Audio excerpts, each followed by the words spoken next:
In 563, a man named Columba went to Scotland to build a chapel.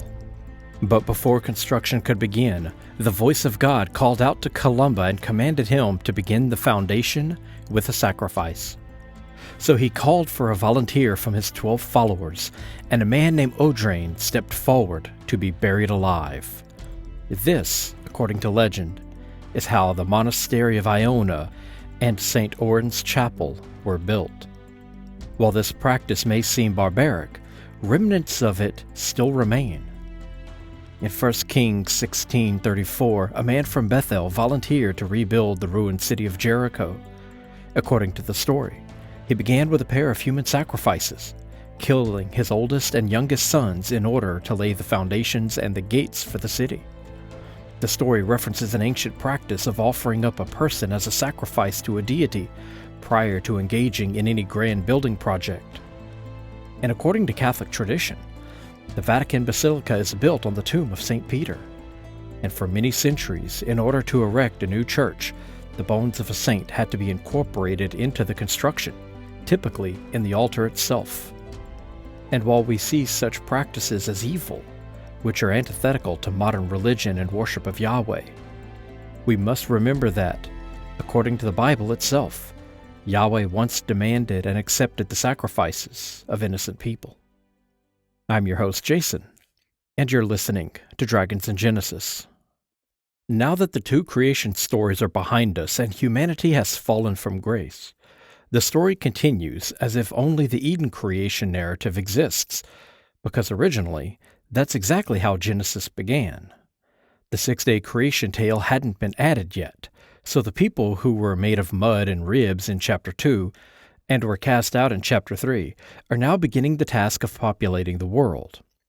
Remember that in this story, the command to be fruitful and multiply didn't exist. That was part of the chapter 1 addition.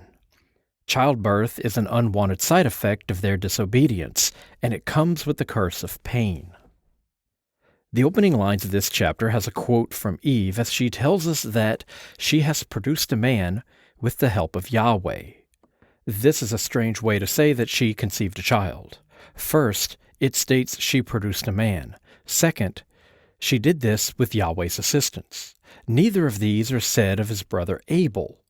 Now your Bible might read, "Now Adam had relations with his wife Eve, and she conceived and gave birth to Cain," but that omits some crucial words and mistranslates others. So let's get into the potential ramifications here. First, it clearly states that Adam, referred to as the man, knew Eve, so he's involved in the conception to some extent. But remember that in ancient stories, a human father didn't always mean the child was purely human, especially in Judaism.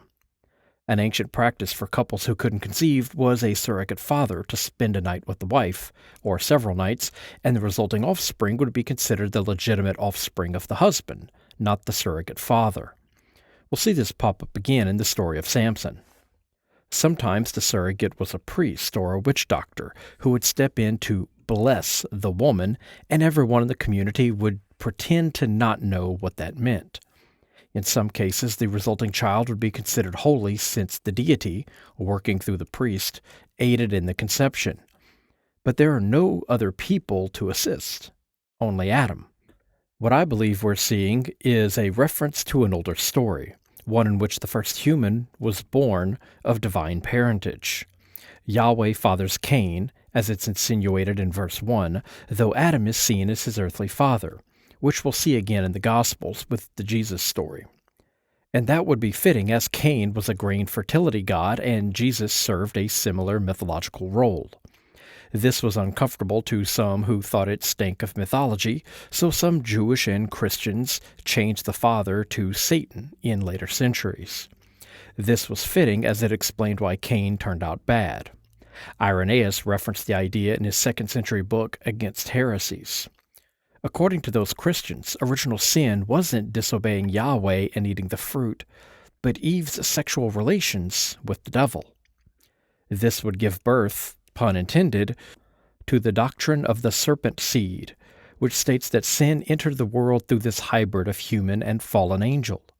We'll see much more of that when we discuss Noah and Enoch. Also, I should remind you here that the idea of Satan being the father of Cain makes little sense, as the Jews had no concept of Satan as a personification of evil at the time that this story was written. When a Satan figure does arise, he isn't even an evil character, but a faithful servant of Yahweh who comes down to earth to test humans.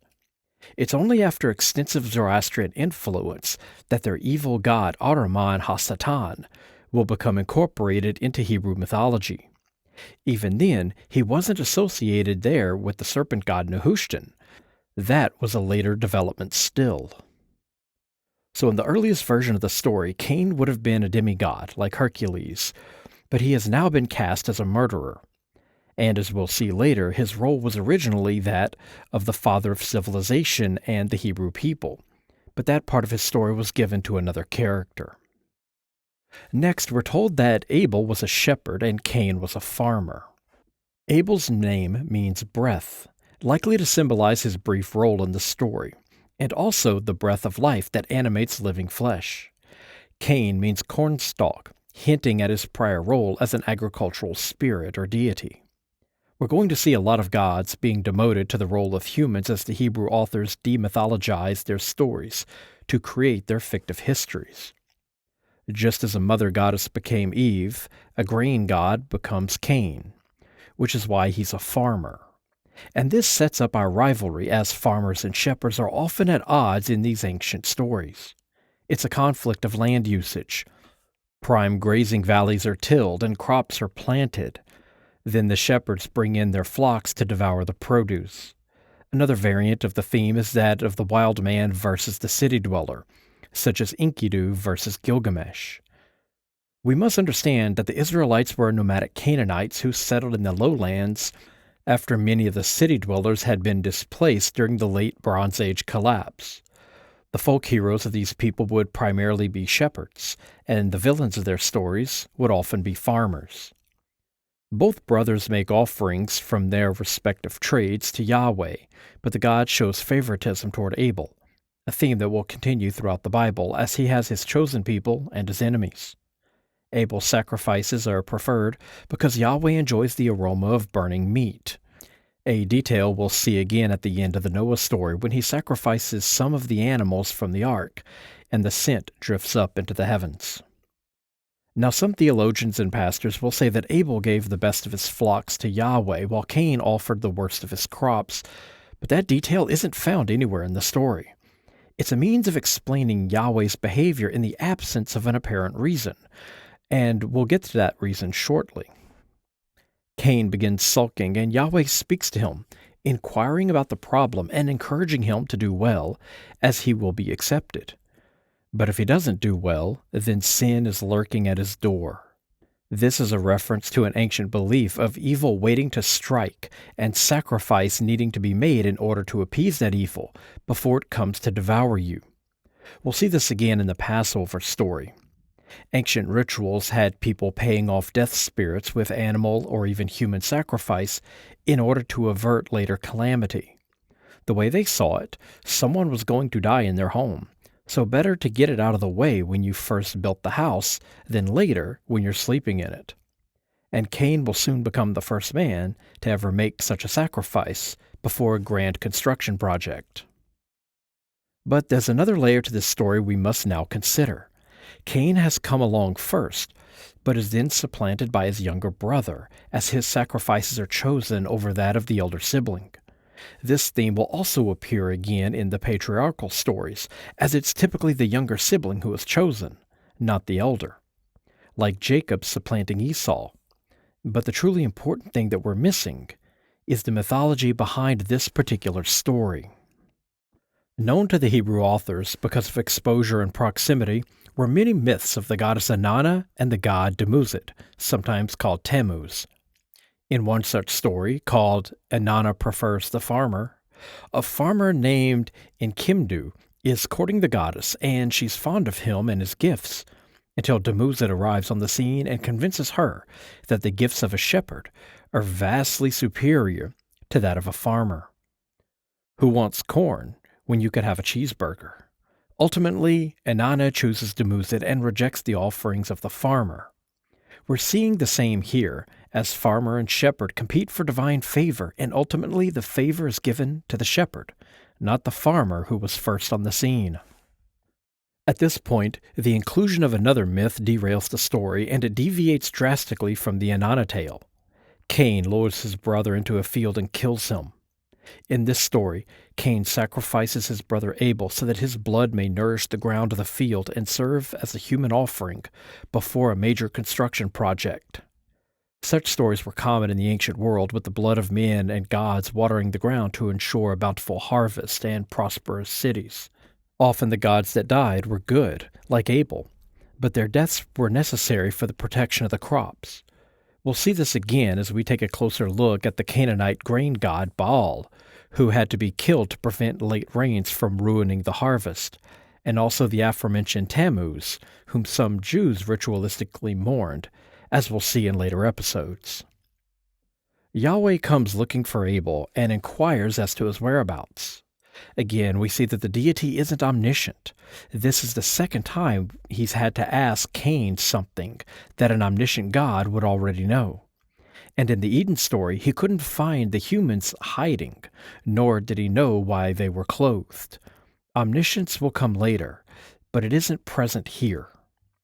Cain replies that he isn't his brother's keeper, but then Yahweh hears a noise, the cry of Abel's blood coming up from the ground. We may be tempted to read this as symbolic, but this detail appears in other Jewish stories, such as the Book of Watchers, when the spilled blood from the wars on earth is so great that the cry it emits reaches all the way into the heavens, where the archangels hear it, and bring its complaint before El Elyon. Blood spilled by murder crying out from the ground was part of their storytelling. This blessing that should accompany the blood sacrifice to the field is now turned on its head by the Hebrew authors as they reverse the outcome, with Yahweh cursing Cain so that his fields will no longer yield crops, removing his status as an agricultural deity completely. And like Adam and Eve when they were exiled from the garden for their sin, Cain is sentenced to depart his land and become a wanderer. But to protect him, so that he won't be killed for being a criminal, he's marked with a protective divine symbol to ward off would-be assassins.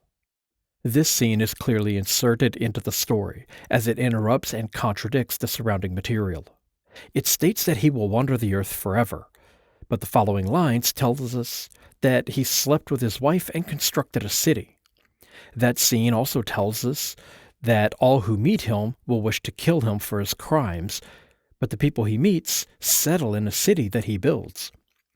So the original story likely progressed from the killing of Abel in the field to the establishment of the first city, with verses 9 to 16 being a later insertion.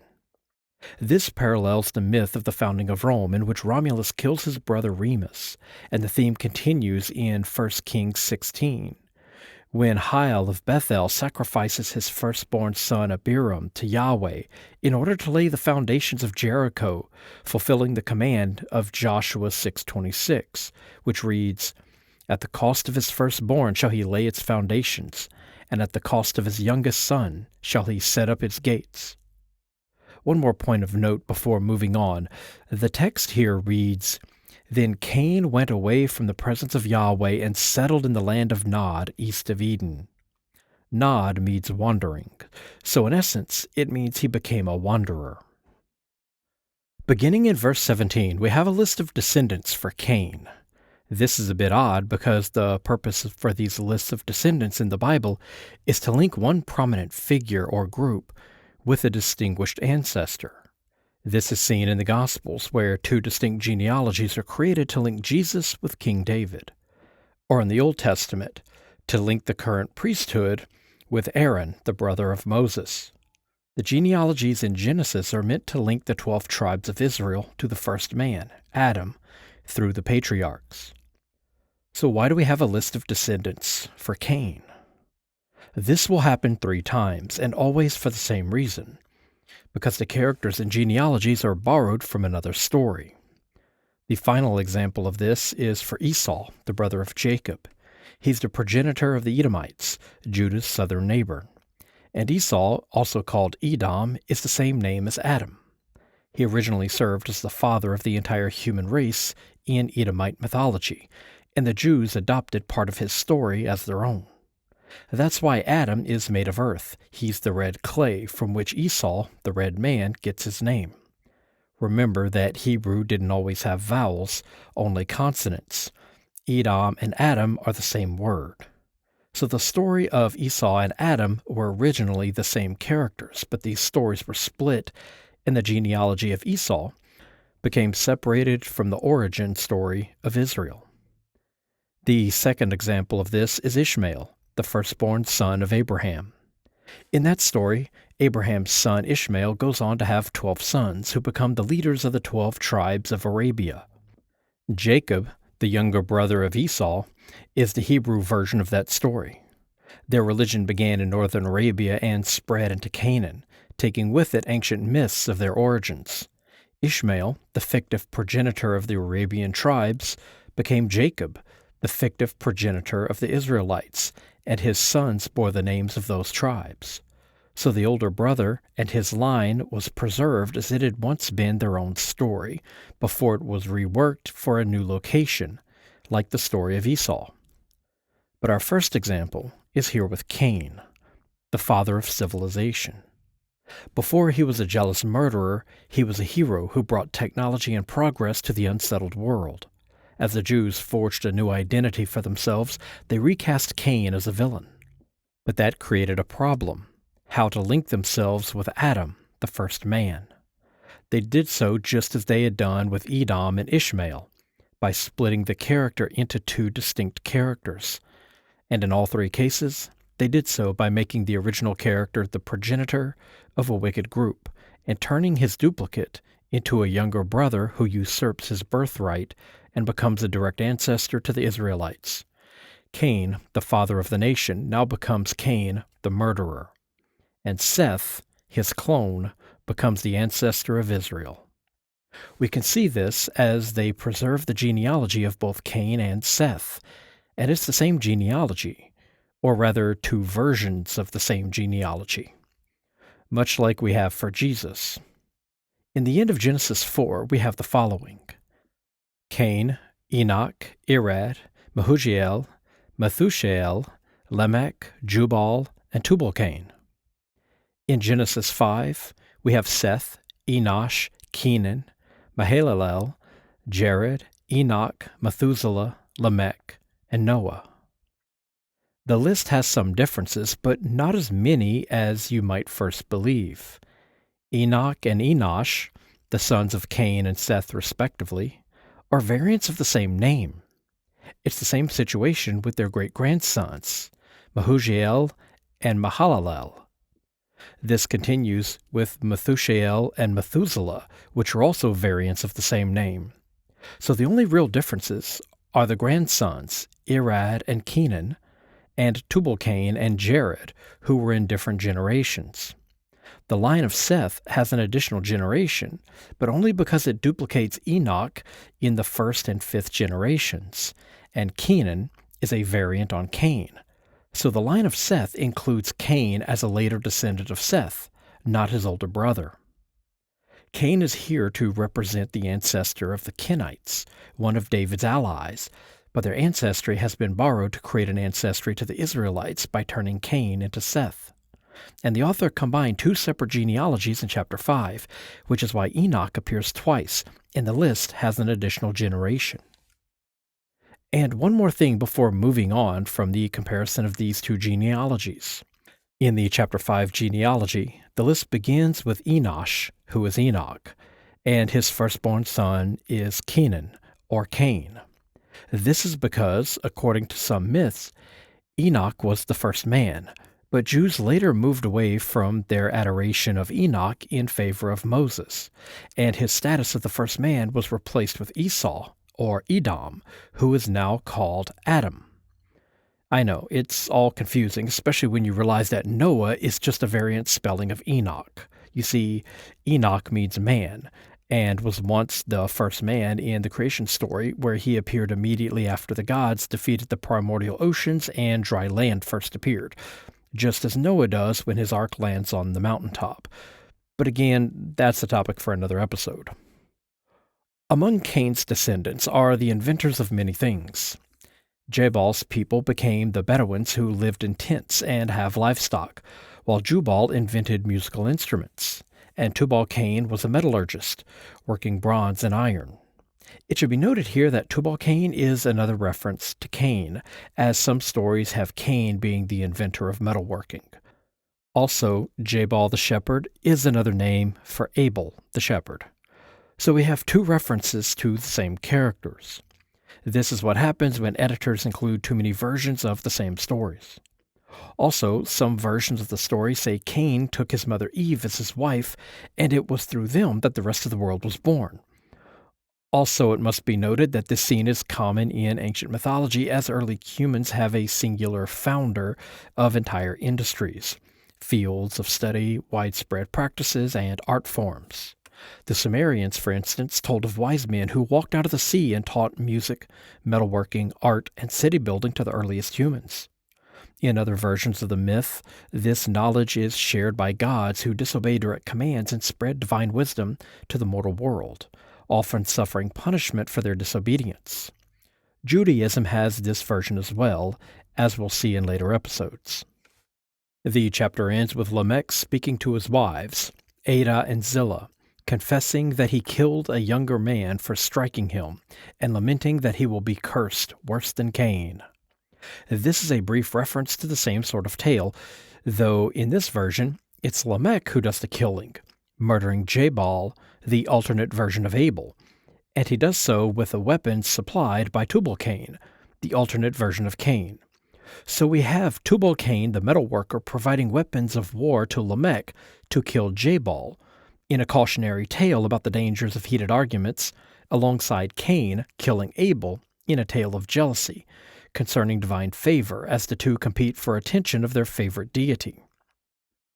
Finally, Adam sleeps with his wife again in verse 25 to create Seth, the new progenitor of the race. This time, Yahweh plays no part in the conception, but appoints a replacement for Abel. The word used was chosen because it resembled the name for Seth. The chapter concludes by stating that Enosh, Seth's son, began to invoke Yahweh by his name. This is a reference to the nature of Enoch, who will later become a divine figure himself, and was said to have brought teachings of Yahweh down to earth from his visit to the heavens, like a grander version of Moses. His teaching, also contained in 5 books, was said to have been kept on Noah's Ark to preserve it from the flood. But again, that's a topic for another episode. Chapter 5 begins with a nod to the Genesis 1 creation account, meaning the genealogy of Seth was compiled after Genesis 1 had been added to the book. It repeats the line that El Elyon, not Yahweh, created humanity. He made them in his likeness of the gods, male and female, meaning we have men and women because they mirror the form of the gods and goddesses, as we explained in episode 2. The chapter then goes on to give the descendants of Adam through the line of Seth, with the number of years that each of them lived, and when they fathered the next generation. Adam lived 930 years, fathering Seth after he had lived 130. He also had other sons and daughters, but their names aren't listed here because Genesis doesn't concern itself with the lines of people who aren't favored, unless they're duplicate stories as noted earlier. After 930 years, Adam died. Then Seth lived 912, fathering Enosh after 105 years, had other sons and daughters, and then he died. The story goes on like this, listing each generation with the same formula. The entire list of descendants concludes in verse 32 with Noah fathering Shem, Ham, and Japheth at the ripe old age of 500. A century later, the flood would occur. So why are all these numbers important? It's because of the Babylonian exile. During their time in Babylon, which extended well into the Persian period, Hebrew authors were exposed to the rich mythology of the Babylonians and borrowed a great deal, including the idea of the antediluvian kings. You see, everyone in the area had their flood myths, which we'll cover in the next episode, and the Babylonians were no exception. In fact, it's their flood myth which inspired the tale of Noah. And included in that myth was a list of kings who lived before the flood and reigned for extraordinary lengths of time. Added together, it was 432,000 years. Around this time, the Jews also adopted the Babylonian lunar calendar and incorporated the Babylonian Sabbath into it. This is why Genesis 1 culminates with the creation of the Sabbath day. So these authors, heavily influenced by and living within Babylon, looked at this list of antediluvian kings and the total length of time they reigned, and came up with the length of time for their own pre-flood patriarchs. Now you're probably shaking your head, so let me explain. Adam was 130 when he fathered Seth. Seth was 105 when he fathered Enosh. Enosh was 90 when he fathered Kenan. Kenan was 75. Mahalalel was 65. Jared was 162. Enoch was 65. Methuselah was 187. Lamech was 182. And finally, the flood occurred when Noah was 600. And if you add all these together, you get 1,661 years from Adam to the flood. But how does that equate to 432,000, the number that they got from the Babylonians? Because the Babylonians didn't write that those kings ruled for 432,000 years. They wrote that they ruled for 86,400 sosas, which is a 5-year period. 86,400 sosas multiplied by 5 years equals 432,000 years. With me so far? The priestly writers read sosas and thought it was a reference to Sabbaths and mistook it for weeks, not years. So they assumed these kings ruled for 86,400 weeks before the flood, not years. Divide that by 52, the number of weeks in a year, and you get 1,661 years, the exact amount of time that they claim passed between the creation of Adam and the destruction of the world by the flood.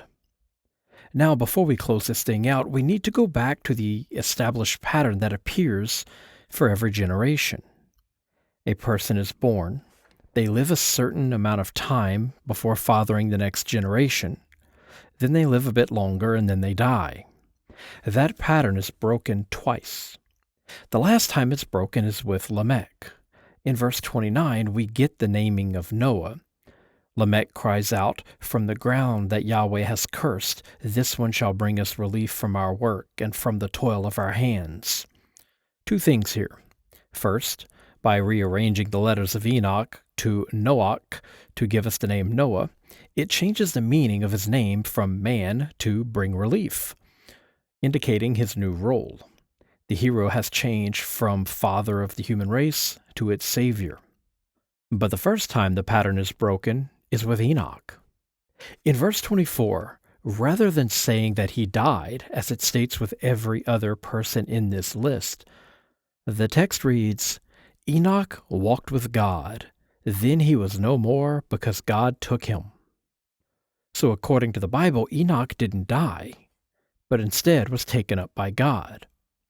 This hints at a larger story which isn't preserved here, but remnants can be found elsewhere. We'll cover Enoch in depth in later episodes, but here's the short version.